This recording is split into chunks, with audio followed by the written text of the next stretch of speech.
কালকেই মাংসটা deep fridge থেকে বার করে রাত্রিবেলা রেখে দিয়েছিলাম। আজকে সকালবেলা একদম বরফটা চলে গেছে। এটা করলে বেশ ভালো করে ম্যারিনেশনটা খানিকক্ষণ রেখে দেওয়া যায়, নাহলে ওই বরফটা গলতেই বেশ খানিকক্ষণ সময় লাগে। আর এখানে তো খুব গরম ওয়েদার সবসময় থাকে না, ঠান্ডা ঠান্ডাই ওয়েদার থাকে।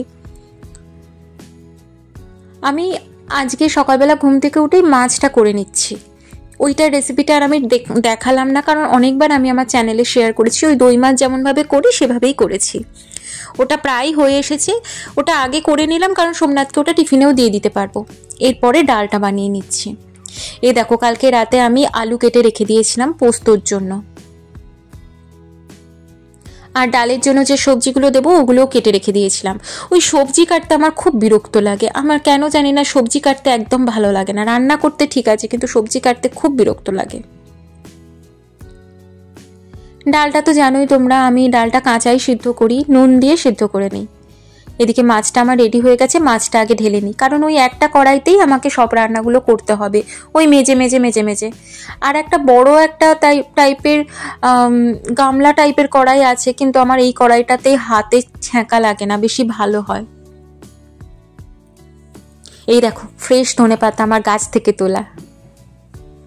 তো গুড মর্নিং এভরিওয়ান, কেমন আছো তোমরা সবাই? আশা করি সবাই তোমরা খুব ভালো আছো আর আনন্দে আছো। আমরাও বেশ ভালোই আছি।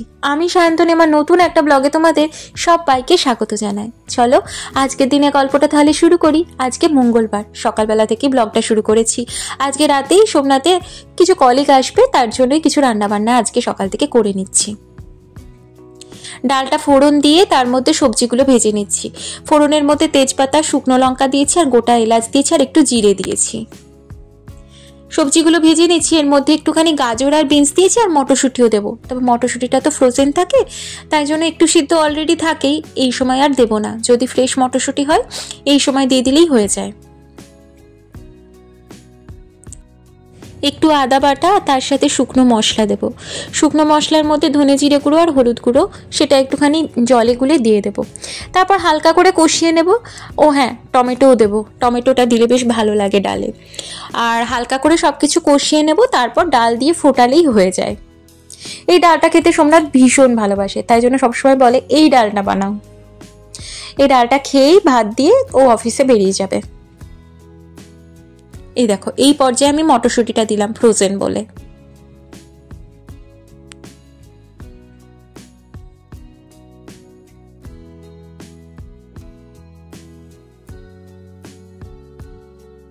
ডালটা অলরেডি সেদ্ধই থাকে, আর তার সাথে সবজিগুলোও ভাজা হয়েই থাকে, তাই জন্য সবগুলো নিয়ে একসাথে ফোটা এই সময় আর ঢাকা দেওয়ার দরকার পড়ে না। আর আমি এই সময় চিনিটাও দিয়ে দিই। এই ডালটা একটু মিষ্টি মিষ্টি খেতে ভালো লাগে, খুব যাতে সেদ্ধ না হয়ে যায়, তাই জন্য চিনিটাও আমি এই সময় দিয়ে দিই। চিনি দিলে আর সেদ্ধ হওয়ার পরিমাণটা কমে যায়। আর শেষে একদম ঘি আর গরম মশলা, আহা, তারপরে ঢাকা দিয়ে রেখে দাও, দারুণ হয়। তবে আমি ভাবছি ডালটা কোনো আলাদা পাত্রে রাখবো না, আমার একটা এর থেকে একটু ছোট সাইজের কড়াই আছে, যেটাতে আমি একটু ভাজাভুজিগুলো করি, সেটার মধ্যে এটা ঢেলে দেবো। তাহলে পরবর্তীকালে যখন রাত্রিবেলাতে ওরা আসবে সবাই, তখন ওইটা শুদ্ধ গরম করে দিলেই হয়ে যাবে। আর আমি আজকে ভাজাভুজি যেটা আর কি ফিশ ফ্রাই বানাবো, সেগুলো ওই ছোটো কড়াইটাতে হবে না, কারণ ওগুলো একটু চওড়া চওড়া, তো তাই জন্য সসপ্যান যেটা চওড়া মতো আছে ওইটাতেই তেল দিয়ে ভাজবো। তাই আজকে ছোট কড়াইটাতে ডালটা আগে ঢেলে রেখে দিলাম, এটা এর মধ্যেই থেকে যাবে। ওপর থেকে আরেকটুখানি ঘি দিয়ে দিলাম। সোমনাথকে খেতে দিয়ে দিয়েছি অলরেডি, আর এদিকে পোস্তটা মেটে নেব।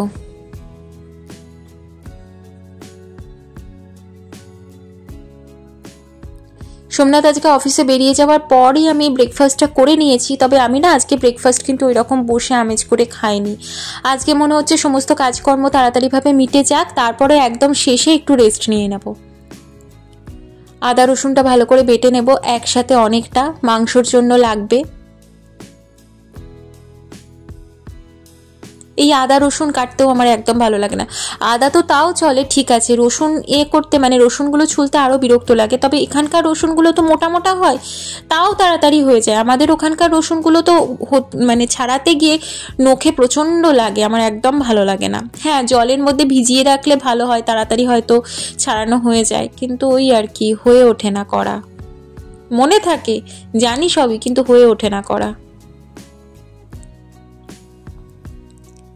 এইটাই একটা ঝক্কির কাজ, এটা একটা হয়ে গেলে ভালো। কালকে রাতে ভেবেছিলাম আদা রসুনটাও ছাড়িয়ে রেখে দেব, কিন্তু আর পারিনি, টায়ার্ড লাগছিল, ঘুমিয়ে গেছিলাম। এদিকে পোস্তটা বাটা হয়ে গেছে, পোস্তটা ঢেলে আলাদা করে রেখে দেবো। ছোট্ট মতো তো আমার এই মিক্সার গ্রাইন্ডারটা, খুব অসুবিধা হয়, দেখেছো তো, একটু পোস্ত বাটতে ওপর থেকে ছিটকে আসছে।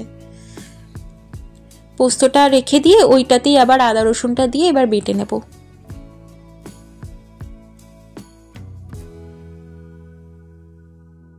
আমি মাংসটাও আজকে করব অতনুর রান্নাঘরের রেসিপি দেখে। আমার ওর রেসিপিগুলো খুবই ভালো লাগে, আর কেমন একটা কনফিডেন্স এসে গেছে, মানে ওর রান্নাগুলো সমস্ত কিছুই ঘরোয়া মশলা, ঘরোয়া জিনিসপত্র দিয়েই করা হয়, অতিরিক্ত এটা ওটা কিছু দেয় না, ঘরে যা থাকে তাই দিয়েই হয়ে যায়, আর বেশ সত্যিই টেস্টি হয়। তাই জন্য আমার ওর রেসিপিগুলো দেখে ফলো করতে খুব ভালো লাগে। এটাতে যেমন প্রথমে ম্যারিনেটটা করছে, মানে পেঁয়াজ ছাড়া বাকি সমস্ত কিছু দিয়ে, দই দিচ্ছে, শুকনো মশলাগুলো দিচ্ছে, আদা রসুন বাটা দিচ্ছে, নুন দিচ্ছে, সর্ষের তেল দিচ্ছে, আমরা যেরকম ম্যারিনেশনের সমস্ত কিছু দিয়ে সবটা ম্যারিনেট করে বলছে যে 1 ঘন্টা রাখলেই হয়ে যাবে ম্যারিনেট করতে। এর মধ্যে আমি পোস্তটা করে নেব, আর আমার এদিকে ম্যারিনেশনটা থাকবে মোটামুটি 1 ঘন্টা 40 মিনিট পর্যন্ত। এই সময় যখন রান্না করি আর ভাবি আমার মা কিভাবে এত বছর ধরে এখনো নিজে রান্না করে সবটা সামলাচ্ছে। আমার মা হাই স্কুলের টিচার, প্রত্যেক দিন সকালবেলা রান্না করে তারপরে স্কুলে যান, আবার স্কুল থেকে এসে রাতের রান্না, বিকেলের খাবার দাবার সমস্ত কিছু রেডি করেন। এখন ভাবি তখন যখন মা প্রতিদিন মনে করো একই রান্না করছে, কোনো একটা রান্না করেনি, আমি কিরকম ভাবে মাঝে মাঝে বলতাম যে মা এই রান্নাটা তো কতদিন করনি, কত বুদ্ধি কম ছিল। এখন যখন নিজেকে করতে হয়, ইভেন আমি বিয়ের পরেও সেভাবে আমায় রান্না বান্না করতে হয়নি, শ্বশুরবাড়িতে যেহেতু রান্নার লোক ছিল, তো আমি ওখানে কাজ করতাম, মানে স্কুলে যেতাম, স্কুল থেকে আসতাম, রান্নার লোকের রান্না থাকতো, কখনো শখে যে রান্না বান্না করার সেগুলো করার হলে করতাম, সেরকম ভাবেই ছিলাম। কিন্তু আর এখানে এসে দেখো কত রান্না বান্না করতে হচ্ছে প্রত্যেক দিন। এখন কিন্তু করতে করতে মাঝে মাঝে মনে হয় ধুর আজকের দিনে রান্না আর করবো না। যদিও আবার রান্নার জিনিসটা করতে আমার ভালোও লাগে, তাও ভালোবাসার জিনিসও প্রত্যেক দিন যখন করতে হয় তখন কিন্তু কোনো না কোনো সময় বিরক্ত লাগে।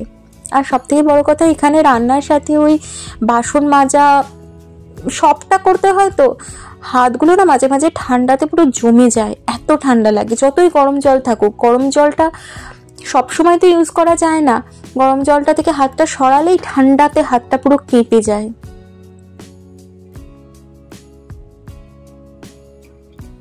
কিন্তু আমার মাকে হ্যাটস অফ, এখনো পর্যন্ত টিল নাও করতে পারছে। আর আমার বাপি তো মনে হয় বাইরের রান্না, লোকের রান্না খেতেও পারবে না, মায়ের রান্না খেয়ে খেয়ে অভ্যস্ত এমনই হয়ে গেছে, তো এখনো আর কি ওইভাবেই চলছে।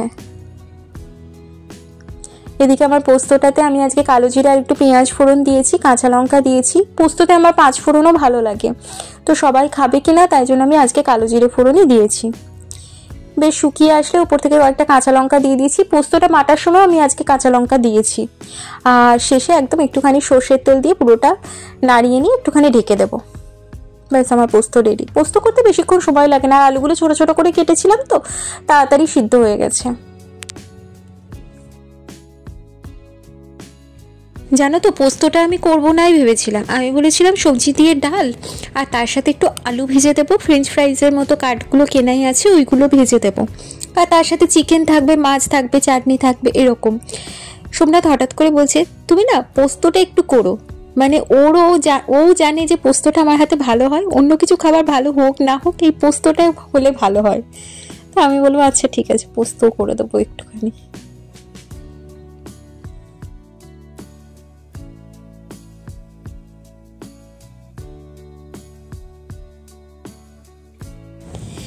মাংস আছে মোটামুটি 1.5 কেজি মতো। 1.5 কেজি মাংসের জন্য এই কড়াইটা একটু ছোট হয়ে যাবে, তাও এই কড়াইটাতেই করব। এত ভালো কষানো হয় না, আমার যেন মনে হয় অন্য কড়াইয়ের স্টিল বা অন্য কিছুতে যদি আমি করি কষানোর ওই স্বাদটা ঠিক আসে না, কড়াই টু কড়াই ভ্যারি করে দেখবে, মানে কষানোর স্বাদটা। তাই জন্য আমি আজকে কোনো রিস্ক নেব না, আমি এই কড়াইটাতেই যা হোক করে করব। তবে সবাই বাঙালি আসবে, যারা কলিগরা আসবে, তো একটু আলু দিয়ে মাংসটা করবার আজকে ইচ্ছা আছে, দেখি মাংসের সাথে আলু আবার দেওয়া যায় কিনা।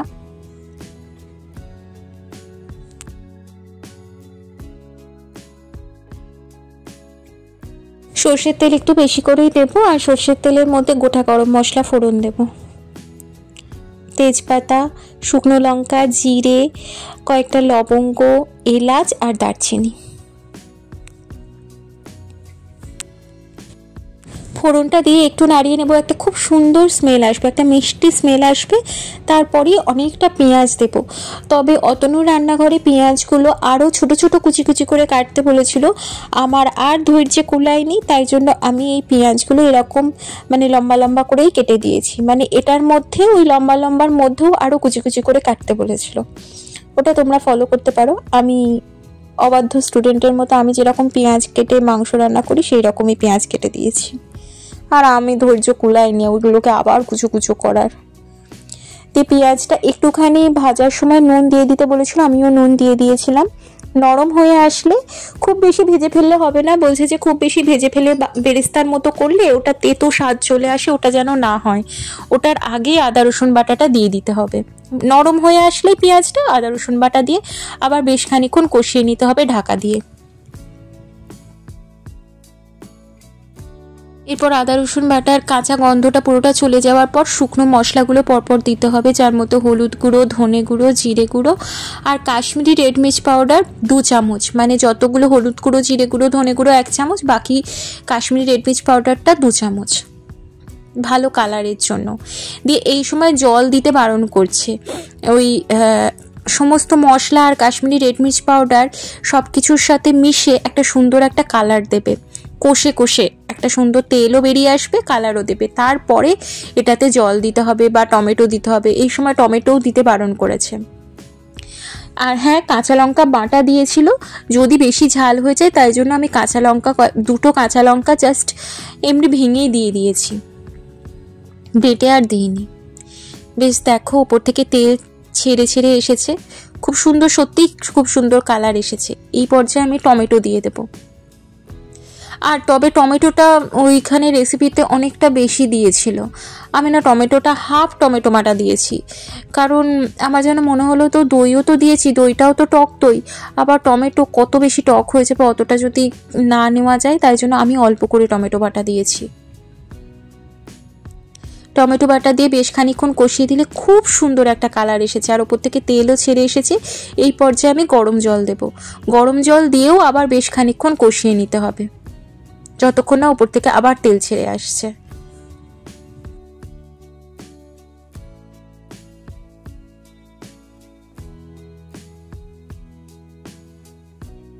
এবার পুরো মাংসটা ঢেলে দেব, মাংসর যে ম্যারিনেশনের মশলাগুলো সবটাই দিয়ে দেব। আর কিছু না, এবার জাস্ট ঢাকা দিয়ে কষিয়ে যেতে হবে, আর কিচ্ছু নয়। শুধুমাত্র নুনটা একবার টেস্ট করে দেখে নিতে হবে যদি নুনটা আর একটু লাগে, কারণ মশলাতে একটুখানি পেঁয়াজের ভাজার সময় নুন দেওয়া হয়েছে, আবার ম্যারিনেশনেও নুন দেওয়া হয়েছিল, তবে আমার আর নুন লাগেনি। আর আমি হালকা একটু নুন কমই রেখেছিলাম, কারণ কে কীরকম নুন খায় জানি না তো, নুন বেশি হয়ে গেলে সমস্যা হয়, একটু কম থাকলে তাও ঠিক আছে। এবার ভালো করে ঢাকা দিয়ে অনেকক্ষণ ধরে কষাতে হবে, মোটামুটি আধ ঘন্টা থেকে 40 মিনিটের মধ্যে মাংস দেওয়ার পর মাংস রেডি হয়ে যাবে।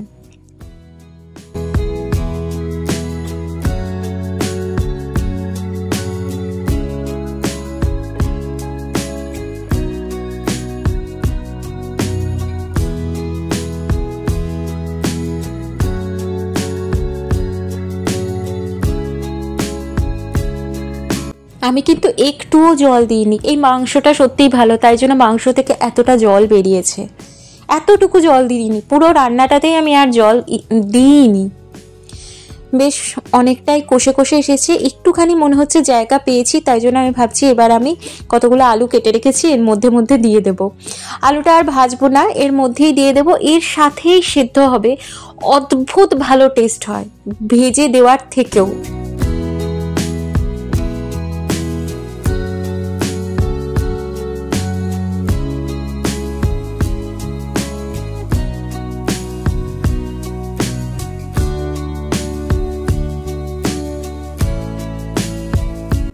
মিনিট মতো ছিল আলুগুলো দেওয়ার পর, বেশ সেদ্ধ হয়ে গেছে আর কি।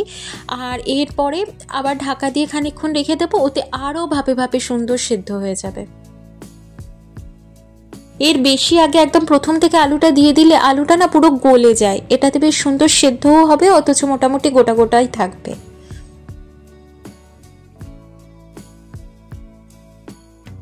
ব্যাস একটুখানি গ্রেভি রাখছি, কারণ এটাও মরে যাবে, আলুও দেওয়া হয়েছে। ওপর থেকে গরম মশলা ছড়িয়ে দিয়ে পুরোটা একদম ভালো করে মিশিয়ে নেওয়ার পর ঢাকা দিয়ে রেখে দেব।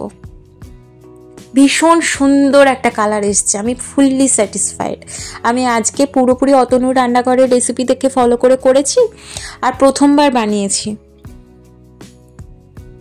ব্যাস আমার সব কিছু রান্নাবান্না মোটামুটি কমপ্লিট। এবার আমি গ্যাসটা পরিষ্কার করে নিই, তবেই আমার শান্তি লাগে। গ্যাসটা না পরিষ্কার থাকলে খুব অশান্তি লাগে মনের মধ্যে।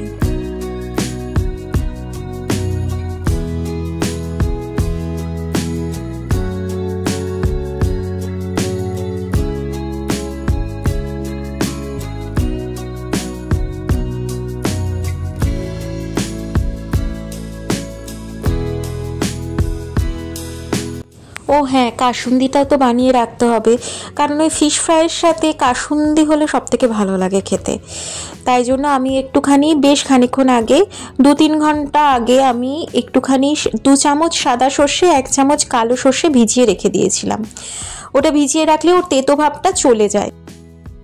এরপর যে যেরকম ঝাল খেতে চায় আমি 2টো কাঁচা লঙ্কা দিয়েছিলাম, আর তার মধ্যে নুন দিয়েছিলাম 1 চামচ, চিনি দিয়েছিলাম 1 চামচ, আর ভিনিগার 2 চামচ দিতে হবে। আর রসুন 3 কোয়া, 2 থেকে 3 কোয়া দিলেই হয়ে যায়, মানে খুব ছোট সাইজ হলে 4-5 কোয়াও দিতে পারো। এরপর একটুখানি জল দিয়ে আমি পুরোটা পেস্ট করে নিলাম।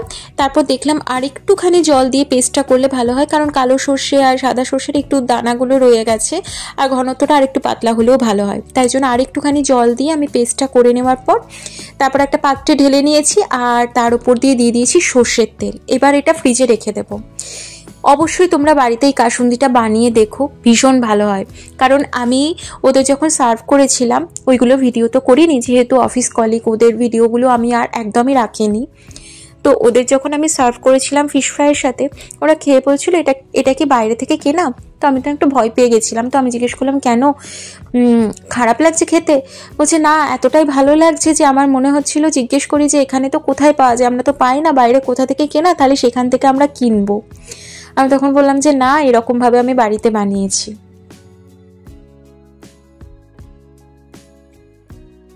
ওই যে সাদা সর্ষেটা দেওয়ার পরিমাণটা বেশি আর কালো সর্ষের পরিমাণটা কম, এটা অবশ্যই খেয়াল রেখো।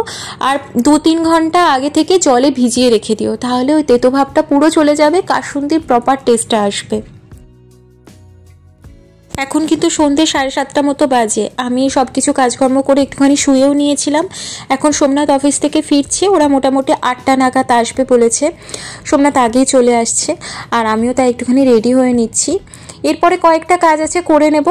আর ভাবছি ফিশ ফ্রাইটা সোমনাথ অফিস থেকে ফিরলে আমরা দুজনে আগে খেয়ে নেব, কারণ কোনো জিনিস ভালো জিনিস বানিয়ে নিজেরা না খেলে না পরে আর খাওয়াই হয় না, আমি দেখেছি।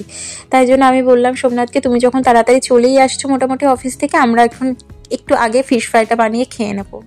এই দেখো স্যালাডটাও কেটে রেখে দিলাম। এই স্যালাডটা ছোট ছোট কুচি কুচি করে যেটা কাটলাম সেটা হলো ওই ফিশ ফ্রাইয়ের জন্য, আর গোল গোল করে কাটাটা ওটা ডিনার সার্ভের জন্য। কয়েকটা পাঁপড়ও ভেজে রেখে দিচ্ছি, কারণ চাটনিটা বানানো আছে আগে থেকেই, তো চাটনির সাথে পাঁপড়টা হলেও ভালো লাগবে। আর একটুখানি সোন পাপড়িও আছে। মিষ্টির দিকটাও আমি আর আজকে যাইনি, কারণ একজন আসে, সে একদমই মিষ্টি খায় না, তো তাই জন্য আমি আজকে আর মিষ্টি বানাইনি। ওই সোন পাপড়িটা আছে, সোন পাপড়িটাই দিয়ে দেবো।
ফিশ ফ্রাইটা দুর্দান্ত হয়েছিল, যেমন কড়মড়ে ক্রিস্পি আর তার মধ্যে ভেতরে ম্যারিনেশনটা মাছের অপূর্ব হয়েছিল। ভাগ্যিস খেয়ে নিয়েছিলাম আমরা দুটো, কারণ সমস্ত ফিশ ফ্রাই সেদিনই শেষ হয়ে গেছিলো।